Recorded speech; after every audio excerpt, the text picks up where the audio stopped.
Bismillahirrahmanirrahim. Assalamualaikum warahmatullahi wabarakatuh. Alhamdulillah wassalatu wassalamu ala rasulillah ya maba'at. Rabbi syrah li sadri wa yassir li amri wahlul uqdatam min lisani yafqahu qawli. Allahumma allimna ma yanfa'una wanfa'na bima 'allamtana. Allahumma hdina wahdi bina waj'alna sababan wasabilan liman ihtadah. Segala puji hanya bagi Allah, salawat dan salam semoga senantiasa tercurah kepada junjungan kita Nabi besar Muhammad sallallahu alaihi wasallam. Berbahagia pada kesempatan kali ini, Masya Allah kita dapat limpahan curahan ilmu dari kiai kita Ustadz Abi Maki. Mudah-mudahan beliau senantiasa sehat walafiat, berlimpah berkah dan rahmat dari Allah. Begitu juga untuk Bapak dan Ibu sekalian jamaah yang hadir di masjid kita tercinta, Masya Allah. Ini semuanya kalau wajahnya wajah-wajah surga, Kiai. Wajah surga itu ada cirinya. Coba kalau saya turun. Oh iya surga. Apalagi bapak-bapaknya, Masya Allah. Sudah mulai memutih semuanya ya. Kalau dulu Imam Malik itu kalau ada muridnya yang mulai ubanan tuh habis pengajian didatengin Pak, dicium tangannya. Sebab apa? Sebab di antara keberuntungan orang itu adalah ketika dia sudah lanjut usia dan makin dekat dengan Allah. Nah di sini juga begitu kan? Ini rata-rata sudah sweet. Bukan sweet 17, sweet 70. Gitu. Alhamdulillah. Mudah-mudahan keberadaan kita di sini ini termasuk bahagian yang membuat kita terjaga dari segala macam bentuk nafsu buruk. Karena insya Allah ini, kalau ada pertanyaan kira-kira bagaimana kalau kita itu diserang nafsu yang buruk, nafsu ammarah, maka diantaranya adalah berkumpul dengan orang soleh. Ini kalau kumpul dengan orang soleh, mau melakukan aktivitas maksiat itu jadi reda. Kumpul satu orang ibu, dua orang ibu, tiga orang ibu, semuanya solehah. Kira-kira ngegibahnya jadi apa enggak? Ngerumpinya jadi apa enggak? Hah? Jadi apa enggak? Ya tergantung Ustadz, kalau masih 3 jadi, kalau 5 baru nggak jadi, nah, gitu ya. Tuh, kumpul dengan orang soleh itu meredakan keinginan nafsu buruk.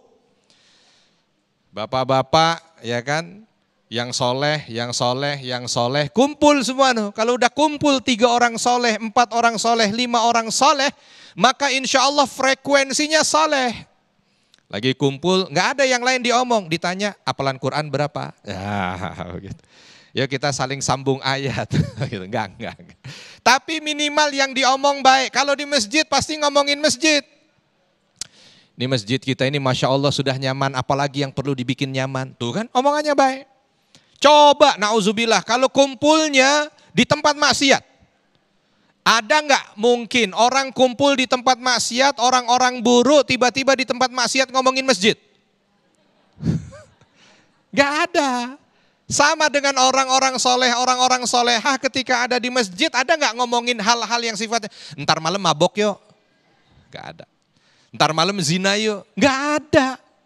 Bahkan ada orang yang ketika dia datang punya keinginan buruk sekalipun, punya keinginan buruk, tapi ketika dia berkumpul dengan orang baik, lalu omongannya itu adalah omongan baik, berubah itu. Makanya ada kisah orang ingin merampok Pak. Kalau merampok itu buruk apa baik? Buruk. Ingin merampok tapi dia pengen rampokannya kali ini agak lain dari yang lain. Dia nggak mau ngerampoknya itu begitu dia datengin kafilah dagang dia bunuh, dia nggak mau. Dia maunya dengan cara yang lain. Gimana caranya? Caranya dia menyusup. Seolah menjadi teman. Lalu kalau berhasil untuk dianggap menjadi teman, saat itu dia akan rampok tanpa membunuh. Wah niatnya begitu. Bukan karena pengen baik, bukan. Karena ini udah terlanjur terlalu sering membunuh. Singkat cerita dia ikut, nggak langsung membunuh. Ketemu kafilah, dia tawarkan, boleh nggak saya ikut? Oh silakan, ikut jalan. Ya. Sampai satu kesempatan ini kafilah dagang pada lagi mau sholat. Kafilah dagang lagi pada mau sholat. Begitu mau sholat, mosok perampok? Perampok sholat apa enggak? Ada perampok di sini?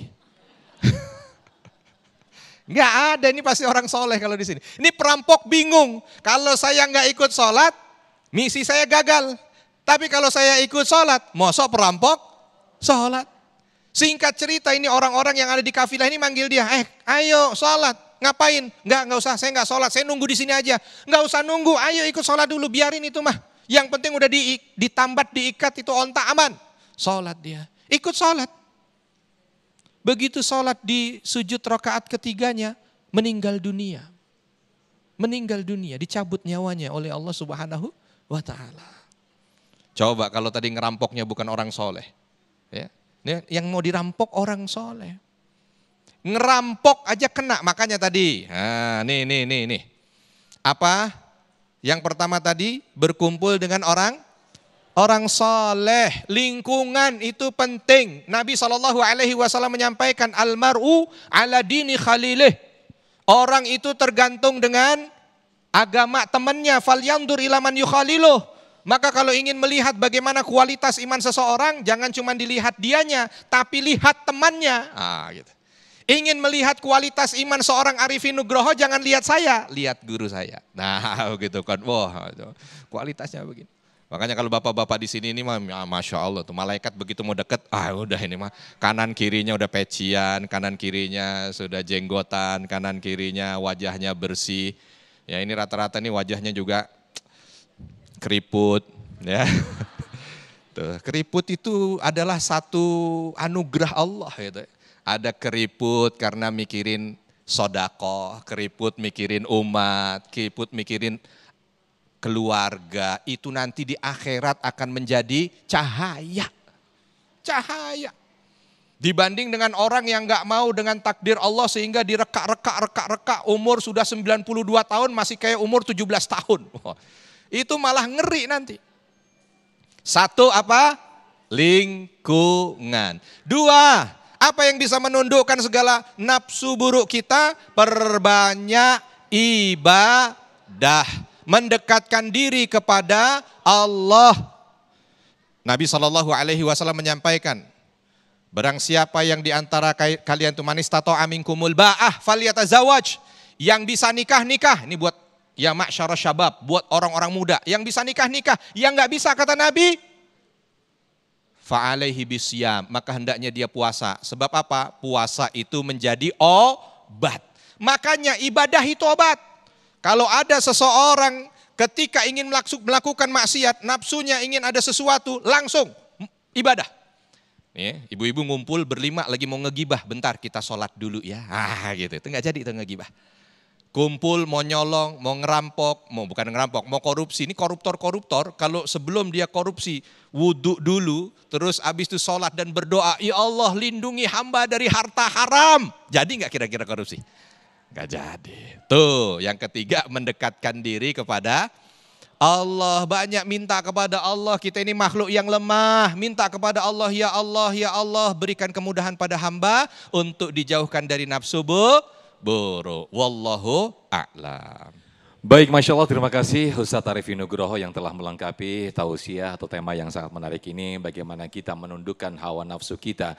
Ketika nafsu amarah telah, bagaimana kita dilingkupi oleh nafsu amarah. Dan diantaranya bagaimana kita membangun komunitas yang baik, kemudian juga bagaimana berkumpul dengan orang-orang yang soleh. Nah pemirsa, saya yakin banyak sekali pertanyaan-pertanyaan yang sudah disiapkan oleh para jamaah. Nanti kita siapkan 3 segmen. Namun sebelumnya pemirsa, Ustadz Arifin Nugroho sudah bersama-sama jamaah untuk berbagi berkah ke masjid kami bersama Luwak White Coffee.